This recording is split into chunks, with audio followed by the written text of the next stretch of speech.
Nigeria's opposition party, the People's Democratic Party, PDP, is gearing up for its national convention in November, but not without turbulence.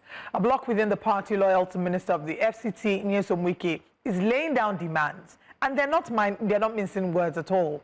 From zoning battles to court-backed congresses, they say failure to comply will render the convention invalid. The members, operating under the platform of eminent leaders and concerned stakeholders of the PDP, met in Abuja on Monday night and released their demands in a communiqué read by former Benue State Governor Samuel Ortom on Tuesday. What exactly are these demands, you may wonder? And what do they mean for the future of the PDP? Well, let's break it down. Retention of the 2021 zoning formula. That's number one. National chairmanship must remain in the North Central. No micro-zoning within the North, rejecting any shift to Northeast or Northwest. Fresh congresses in Ebonyi and Anambra in line with court rulings. Recognition of South-South Congress held in Calabar, backed by judicial validation. Immediate conduct of Ekiti local government congresses. Anyway, according to them, non-compliance with the demands will invalidate the convention and disenfranchise members. Well, joining us for today's discussion is a former special advisor to one whose name has been making the rounds as returning to the PDP. Well, we're talking about the former president of the Federal Republic of Nigeria, President Goodluck Jonathan. And also, let's also mention that our guest is a member of the PDP as well. We have Comrade Jude Imagwe, who joins us this morning. I'm sure you did hear about the information that was passed from the new bloc, or let's call them a team, or a bloc rather, of the PDP, who have said if you do not follow these demands, then whatever you're going to do is invalid. What's your take on that? Let's start off with that first. Yeah, good morning. Good morning, Nigerians. And thank you again for having me. Yeah, at the first instance, I will be quick to state that I think by now the PDP, they are attempting to make progress. But if you attempt to make progress in error, you will deepen the crisis than it was ab initio. My usual thinking about all this is, if a man is always involved in multiple crises, people will ask, what is the problem? What is the problem? But if there's consistency in that problem, the next question people ask is, what is your problem? And I think we have gotten to the stage now where we ask the leaders of the party, the presumed leaders of the party, what their problems are, what is truly their problem. Yeah, there is an outcome of a meeting that had prepared for November convention at the level of Oyo State. But there is usually crisis when there is breach of trust, breach of agreement. And one thing I find very irritating is when a man ventures into pursuing peace, and his pursuance of peace is not self-serving.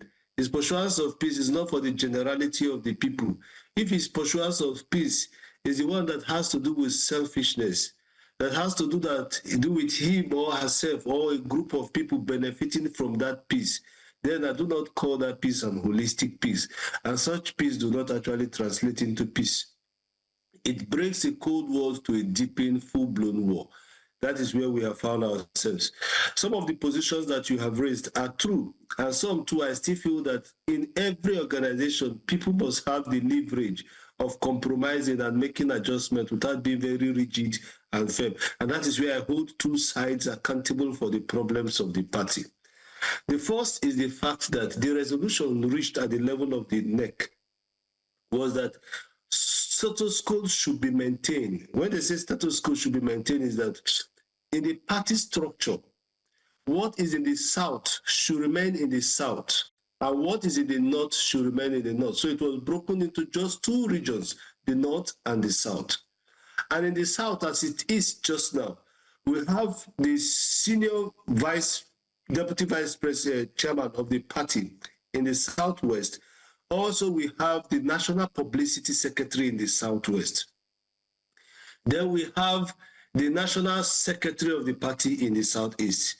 But there is this fear that after the NEC, from speculation, another meeting was organized, convened at the level of Lagos or somewhere in Southwest, where it is now being tinted with a micro-zoning pattern that there is an attempted switch of the office of the secretary of the party and the office of the publicity secretary of the party. So the current national secretary of the party is Samuel Anyanwu, Senator Samuel Anyanwu. And the Southeasterners feel that the secretary should still remain in that zone. That is one of the crises that is brewing. The second is there are conditions that have also been given that it is expedient that they go back, and states where we have crisis of congresses. If you are going into a convention by November, and as we are today, September, the Southeast is not properly constituted by an act of law, a verdict of the court, and also by what the NWC had suggested. They don't have a zonal structure in the Southeast. It means if you go for convention by November without conducting that arm of the party structure in the zonal level, that zone will not be represented.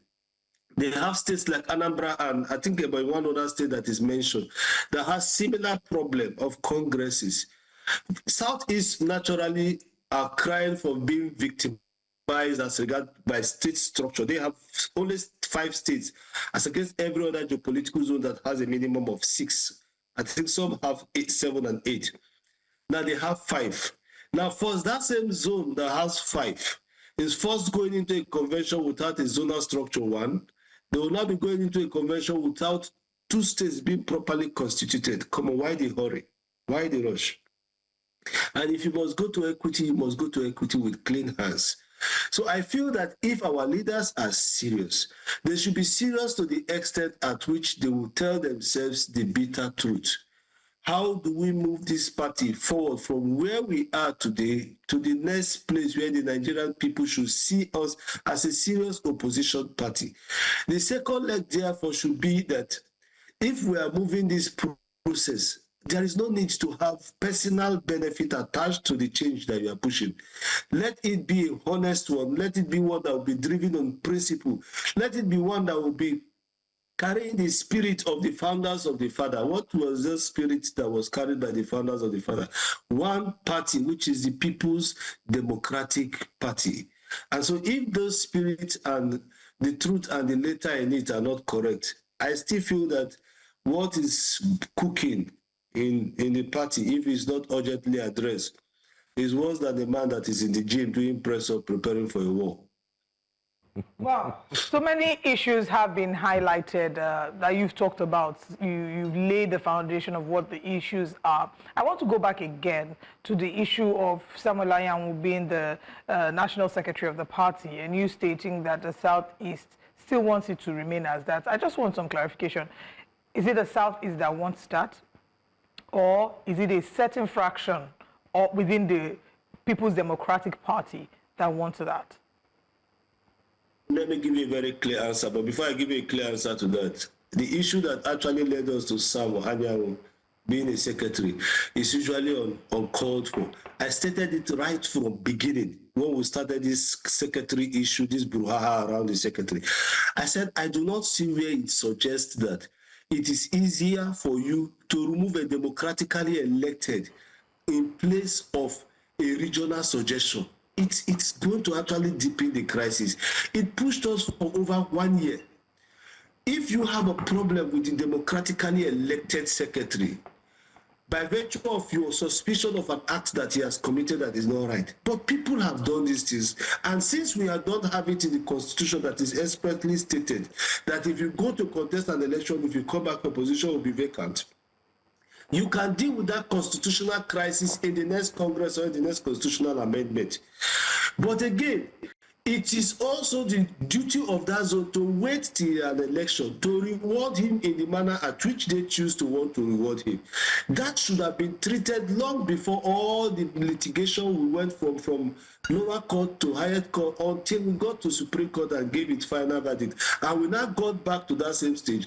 This same man that feels he has been abandoned by some degree of persons in the NWC, this same man that feels that he has been denied and he has been disrespected by some persons, the party has now gone back to him as the National Secretary. These are things that should have been avoided. Then on the last leg of it, for what you said, it was resolved in principle and in the word. And when the law says maintain status quo, it means everything that is where they are should remain where they are. Nothing should change. And when nothing is changed, it means that the position given to South was actually returned back to South. You don't hear these conversations in the North. The positions given to North remained in the North. Now, when it means that the positions given in the North should remain in the North, if you hear in one of their resolutions is that the national chairman should go back to North Central because the national chairman, as it was before 2023, was in North Central. Now, those given to the South, the Southwest, Southeast, currently occupies the office of the National Secretary, while the Southwest currently occupies the position of the National Publicity Secretary. But now there is this fear that probably because there's already an accusation, an indication, and a suggestion that is already in public domain, that the governor of Oyo State is juggling up to become the presidential candidate of the PDP. We are still hoping to see how that will be. So you don't support that? Should that be the case, you don't support that? You said? Should that be the case, you're not in support of that? My darling, I'm a very principled person. There are certain persons, remember there was a time I appeared on your stage and I said, there are certain persons that can no longer be on the same political airspace with me. I still maintain that. I do not know who will be presidential candidate of the party, but there are certain persons I feel and I know, it's my own personal opinion. If they are presidential candidate of the party is just like one party that is attempting to run from Edo to Lagos. But rather than facing, going to Lagos, he's turning his way, going to Anambra. I want to go to Enugu and start turning back from Ebonyi before begin to start his journey to Lagos. If they choose that path, fine. I do not see anything that is wrong. For some of us young persons, we'll be looking at them like this. It's not like Sidan, look, we already will be thinking of where else to go. There are other persons that have the strength and the capacity to actually pilot the affairs of the Nigerian state. You should not have been part of a crisis. I want to benefit from that crisis. It will not work. It will not work. Well, let me ask. I know we've talked about the zoning, which happens to be a major issue.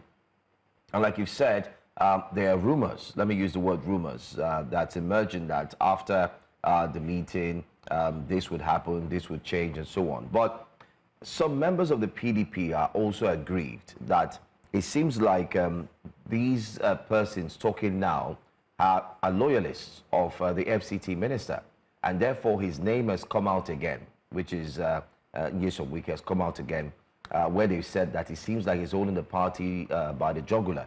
I don't know what your thought is concerning this.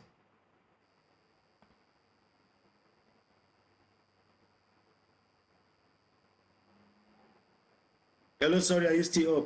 Yeah, Mr. Imagwe, I'm saying that some people are worried too, just as you are worried. Some people in the PDP are equally worried, and they're saying that it seems that those who are talking are just loyalists of the FCT minister, who happens to be Nyesom Wike, and then they're worried that why is he holding them or holding the party? Can't he just, let things be? Everything must not go his way, because it seems like every single statement or communique or the demands that are being said or meant or stated needs to go his way. Already he's got the chairman. He's also got, of course, the secretary, just like you mentioned, who they say are very close allies to him. And now it's like the demands are becoming way too much. I don't know what your thoughts are, especially looking at the fact that these ones are termed loyalists. If you remember, I mentioned that in an agreement of this nature, everybody must make compromise. And I feel now going to the part of the Honorable Minister of FCT, the former governor of Rivers State, I feel we have gotten to the stage where he too will now look at the future of the party first as a front runner. What does he think about the party? what is he looking at in the party, and what is his intention towards the party. That is what he too, as an individual, should begin to think and look at. It's a party that he has invested so much on. You don't deny that fact. It's a party where people have been presidential candidates. After elections, they abandoned the party and left the party for sabbatical. He stood back, build the party, finance the party. These are part of the crisis that have actually led us to where we are. Where other governors will be seated, they allow one governor decide the financing of the party because they are selfish. They see that they allow one governor take every responsibility, with due respect to every other governor in the party, and with credit to Governor Wiki, which also I will say that at where we are, the Honorable Minister, where we are, he should also sit back and look at what he has built, and whether he wants to sit and watch all these things crumble, disintegrated, disseminated before him. Why I said so is the fact that I cannot remember when Governor Wiki was a governor, the Honorable Minister was a governor. There was any state in Nigeria that had an opposition without a PDP governor that was running one election, one Congress, or one thing that the then governor of Rivers State, as an active member of the party then, did not do everything to support that state. Where were his other colleagues, governor? These are how they gave the party to him. And now you woke up and you just want to take things. If we must move forward, see, my brother and my dear sister, if you want to put an end to somebody's hold on a party, you don't create openings for where such conversations can come in. For instance, if you are keeping in line with what the NWC have said as regards the zoning maintaining its status quo, and there's no conversation around switching, particularly in the south and southeast and the southwest, you there have not created any opportunity for them to come up with another demand. The second thing is, if the party have said that go and conduct these congresses in XYZ zone and states, and you are hurriedly doing that, you also have not created anything for fear. The only thing that makes an agreement difficult to be executed is when we have agreed to do something and there is a perceived knowledge that what you intend to do is different from what we have actually agreed. All you only want is to drag me to that table of conversation so that my picture will be demonstrated that I was seated there, or again, there will be a resemblance of saying that he was there, why didn't he object to it? We should run away from all these things. If we can't run away from it, then let us pretend as if nothing is happening and continue to deceive ourselves, because we are not deceiving Nigerians. Nigerians already know, as it is just now, that the PDP has refused to organize themselves. Nigerians already know, as we are just now, that there is a strong contention now. Yesterday, it was Atiku, but you see, unfortunately, the fight has now gone internal. There was a yesterday where Governor Wiki, the Minister of FCT, and the Oyo State Governor, alongside with the Governor of Ebonyi, were the same allies. Yeah, G5. They were deciding what was happening, all as against, whatever nomenclature they had termed it. Because it was not, why they put the G5, because it was just a combination of major 5 governors.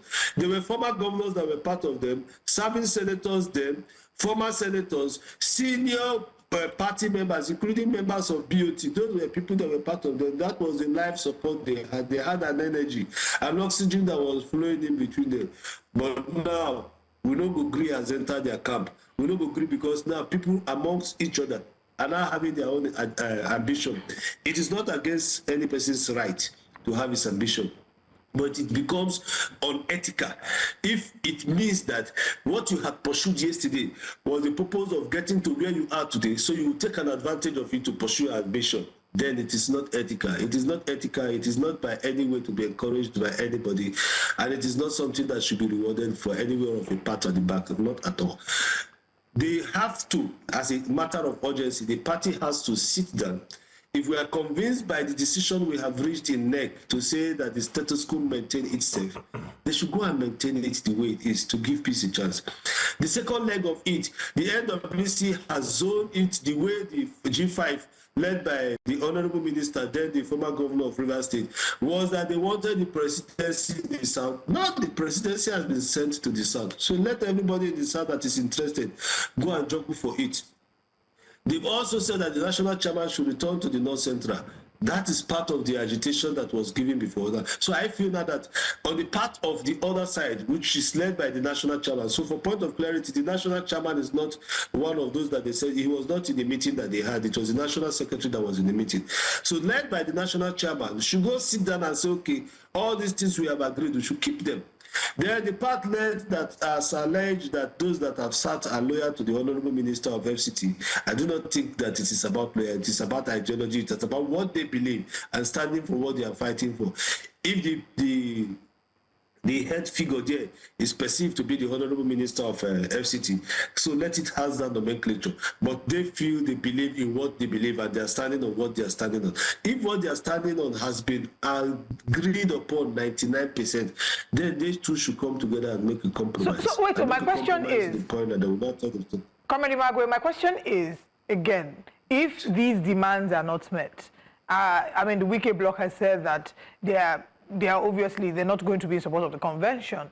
So what happens if these demands aren't met? I do not think we will get to the stage where the demands are not met, except people are still holding very strong to selfishness. And I also do not think that if the issue is addressed properly, the manner at which the governor, the FCT minister's camp had positioned it becomes something that is casted on stone. And that is why I say we must come to compromise. Why I'm speaking like this is because I've had several instances like this before that I have managed and mitigated.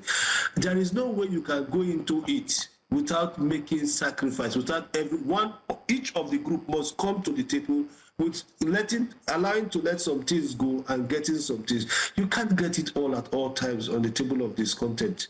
Okay, so everybody should decide. If everybody come grand styling.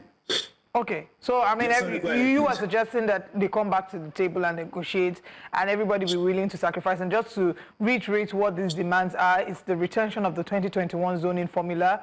They say that the national chairmanship must remain in the North Central, no microzoning within the North, rejecting any shift to Northeast or Northwest, fresh congresses in Ebonyi and Anambra in line with court rulings, recognition of South-South Congress held in Calabar, backed by judicial validation, and the immediate conduct of Ekiti local government congresses. And according to them, non-compliance of these demands will invalidate the convention and disenfranchise members. And you do not believe that we'll get to that point. You believe that everyone will come to the negotiation table. I want to bring another angle to the conversation, and this is former President Goodluck Jonathan. Again, he's back in the news. His Excellency Peter Obi, again, is back in the news. And this is, of course, because of what Nyesom Wike has said. He talked about former President Goodluck Jonathan being, you know, a worthy elder statesman, and he's sure that he obviously inferring that he should be enjoying his quote-unquote retirement, and that Peter Obi coming back into the PDP will be a way to just run the party down. Let's get your reaction to his standpoint. Peter Obi coming to PDP is not at any way going to run the party down. That is one clear fact that we must agree on. Peter Obi, as it is today, has turned himself almost to an institution. Peter Obi has earned himself a movement that was likely enjoyed in the time past with the likes of persons like the late President Muhammadu Buhari, General, because he ruled us as a military man, General Muhammadu Buhari, late. May he so rest in peace. Now, there are people then that had actually had time that they drive. You can't excuse the fact that Peter Obi today is a movement. You can't excuse the fact that wherever he finds himself today, there is this degree of young demography that will want to go alongside with him, even without him spending shishi, according to their slogan. There is this perception that he's one man that is actually empathetic to the Nigerian demands. He's one man that is going to remove the bottleneck and the executive rascality. I do not see how that will become a problem to the party. If people respond that he's going to become a problem, when time comes, if he eventually becomes the party's flag bearer, let's see how that unbottle itself. The second leg of it is, yes, President Jonathan has been in the front line and people, a whole lot of conversations around it. I find it very comfortable because it has also sent another signal to the side of the incumbent government that people are now having conversation. I posted something some days ago. I said, if you are living in a society where people begin to make references to the merriment they had yesterday, people sit and say, oh, I wish it was yesterday. Oh, I wish it was yesterday. Oh, I should have gone back to yesterday. Take me back to yesterday. Those that are managing the affairs of today should therefore urgently understand that people no longer see them as people that have a vision to drive them to where they want to get to. So they must wake up. They should also understand that people have lost confidence in their leadership. In that regards, so they should wake up. They should also urgently realize that a whole lot of things is wrong around them. Because for a man to desire yesterday over and above today, today is not correct. So these are the kind of the beauty that the presence of President Goodluck Jonathan, my boss, for the people who are in Edo today for Chief Mike's or Giadome's 70th birthday. So these are the conversations that it has actually started generating. Whether there are pressures for President Goodluck Jonathan to contest an election, yes, there are. Whether a whole lot of people are approaching him outside the People's Democratic Party, yes, they are. Whether institutions, people of strong presence in Nigerian politics, both in the retired and serving, yes, these pressures are there. But my dear, I am not running an election for the office of the president in 2027 as it is now, except something changes tomorrow. But I do not see how that thing will change. But so the person that has the power to make the final decision is if he is going to yield to the pressure of people and contest an election, it is his decision to make. It is not mine to make for him. It's a father to make. Mine is to advise. If he says, okay, no, I have done what I have done, I want to continue to maintain my status as an elder statesman, as a global peace ambassador, as a man that believes that democracy has to be deepened, not only being on the ballot, but from my foundation, those are his decisions to make. And when he makes any of these decisions, be rest assured that the public will be informed, and some of us will still come to state the reasons why he has arrived at the decision he has taken. So will you advise him? Because you just said if you were to advise, would you advise the former president to run again?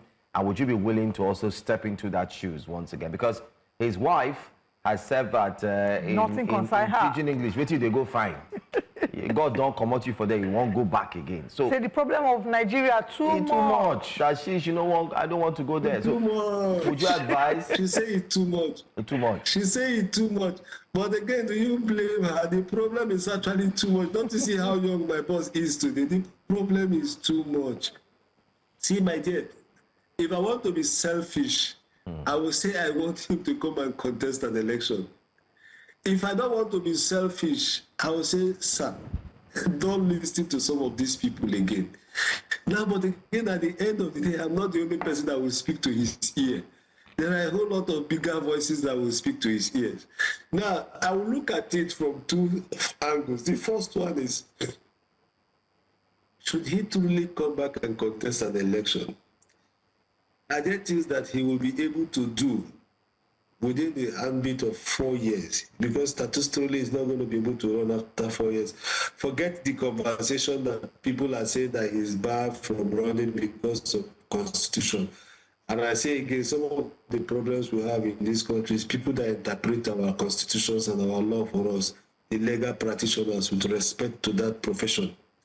I have not seen anywhere in the world where the law is retrogressive. Laws take effect from the day they are enacted. So if a law is enacted in 2019, and you are now saying that a man that had left office in 2015, that law begins to take effect from his oath of office, we don't do that. So those conversations are unhealthy and they are unethical and they are not, they will just take us to court for academic exercise. On that leg of it, if they feel that one of the reasons why they want to bring him back is to apologize to him for the wrong they have done to him, for the false accusations, because most of the proponents of it today are those persons that also stood up in 2014 against everything we told them to say, no, they don't want him. For whatever reason, they said they didn't want him, and it saw the light of the day. If they have had a change of mind today and they feel that the only way they can come to say that they are sorry for what they do is to make him contest an election, it is to the extent that which such things are of honest pursuance. The second aspect of it is, for him as himself, he should have a reflection.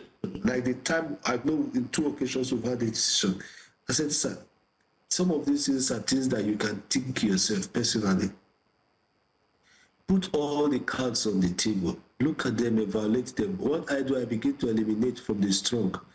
And I leave the weak cards on the table and I ask myself, why is this card weak? And what can I do to make the card strong so that in the future I don't eliminate it last again? And so when you put all these things on the table, look at them. If you think you are convinced, let the world know. If you know, you speak to him too. And for what Mommy said, Mama Peace, what Mommy said is a record of old. Yeah, she expressed herself the way she actually feels that things should be done and how things should be done. And what she thinks about people that are pushing back for the system. Now, if she as a mother, as the wife, as the former first lady, sits down and says, okay, this is her thinking, it should not be something that people begin to amplify, because in the last 2 weeks, they have almost turned it to what they becomes national daily post, all in the bid of trying to build up. And that is why I said it is something that is very exciting to me, because when you see people begin to push every old narrative in a desperate manner, it means they know that something is in the kitchen that they are cooking. However, they do not know whether it's this kind of soup or is that other kind of soup. For that soup not to come out, for that meal not to come out, they want to do every and anything to stop it from coming out. And in attempting to do every and anything to stopping it from coming out, it means they themselves that are pushing these narratives now should go back and ask what is wrong in the system that have suddenly made Nigerians sit down to say, take me back to yesterday. Why the yearning, why the agitation, why the request, why the demand of a yesterday is coming to a present, the present that you are leading? It should challenge them. It should push them to wanting to do things different. It should make them realize that the system is angry, the system is bitter, the system is stressed, the system is stretched, and the system may, if not urgently addressed, the result is state that you go to the ballot, you will be disappointed. So I will wrap this part up by saying that certain persons should not hold that arrogancy of saying that whether you like it or not, President Tinubu is going to win 2027 election. I attended several meetings. In one of the meetings that I attended in 2015, before the postponement of the election, I asked a very serious question in that meeting. I said, sir, is it that there is something you people are thinking that is different from what I am seeing in the field? Because what I'm seeing in the field does not suggest that we will win this election. I said that in 2015 in one of my meetings in February. And people felt then that, no, we are the party in government, we are the party in government. A precedent has been set in this country. A party in government was removed in 2015. So that grand styling, that arrogance of saying that, Mr. President, yes, I agree that he's the first official politician to be president of Nigeria because he's gone through all the ranks, former governor, senator, leader of a regional zone, and yes, I agree with that. But again, one man cannot be so intelligent that the entire institution of a country. Don't allow the institution to say enough is enough. And so, because if they say enough is enough, that same thing that happened in 2015 has the tendency, 100%, to happen if the Nigerian state remains the way it is. Comrade Jude Imagwe, it's been quite an extensive conversation, but the conversation is just a starting point. PDP still has a long way to go. We're counting down to the convention in November, and I'm sure with every passing day, we'll see new developments in this area. Thank you so much for joining us and for honoring our invitation. Thank you for having me, and may God continue to bless you all. Thank you. You as well.